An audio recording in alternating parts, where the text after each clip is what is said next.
Viewers, I made some improvements to my setup here. Got a proper rated cable now, 50mm square cable. It's a 2 gauge, 2 American wire gauge, 10 copper, oxygen free, response range is a J-car stuff. That's a meter, I got out of a meter of each of a positive and negative. These have all been done properly, the 6 folders are done properly. Didn't have enough for this, so I just put 2 of the little 50 amps together. That does the trick. Maybe I'll tape this all up anyway. I've been meaning to tape this up and neaten it up. I really like to get more of these golf cart batteries because they're more durable than these types of dead cycles. These can tolerate being dropped to 0 volts and then built for that sort of work. They can be charged quickly and drained heavily. These batteries are more resilient to that. These ones really aren't. You can't discharge these too much too often. But these you can. That's one thing I really like about these golf cart batteries. They're made for that sort of work. And that's what I really like about them. There's a 225 amp hour, a 232 amp hour. But unfortunately they're just too expensive here. One of these is about $300 each. These ones are much cheaper. It's a problem around here. I'd love to get some, just use these batteries, but it just works out to be more expensive than these types of deep cycle batteries. That's all proper done. Nice big chunky cables. I didn't like it before. I had some warm spots on these other cables I had here. I had too many warm spots. When I had my air fryer going, I was testing it with the alternator. I felt the cable and felt the connections, and I felt a couple of warm spots I didn't like. So this will take care of that.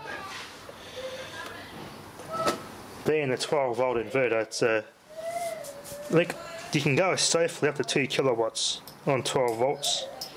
Anything more than that, you have to go 24 volt or 48 volt. Higher input DC voltage, lower current draw.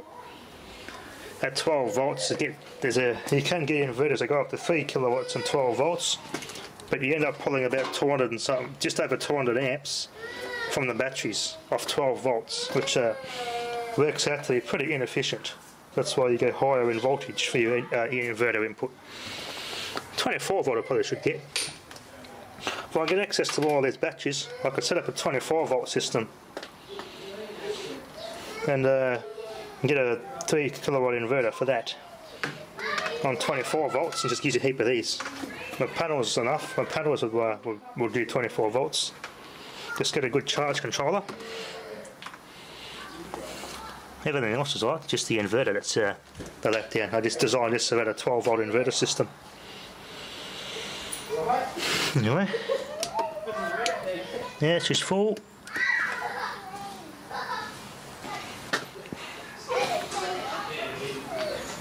This thing's worked out quite well. Happy with how this has worked out. In the real world, I can only really use this thing when it's not pulling much load off the batteries. Because this is only a 50 amp rated cable and a 90 amp alternator. This thing pulling 100 amps, yeah, the alternator and the cabling is not going to cut it. Anyway, that's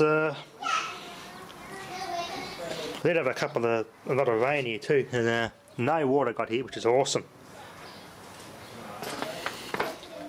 Saved quite a lot of money on the electricity bills I just set up. I'm quite happy with it.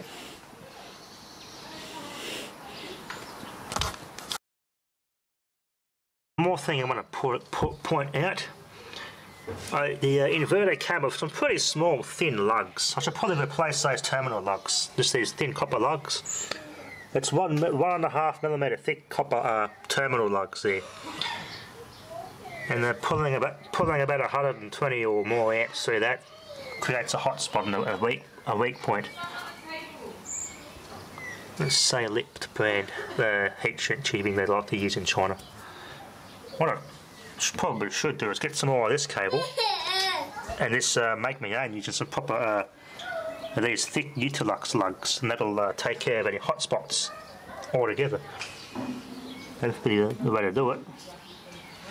It all comes down to your gauge of your connections and your gauge of cable when you want your connections there to get the best out of your system. But this is work in progress. Batch is all topped up with fluids, they're all fine. These are fine too, I've already cleaned all these up. Got the excess sweat off them. Anyway, that'll be enough for now.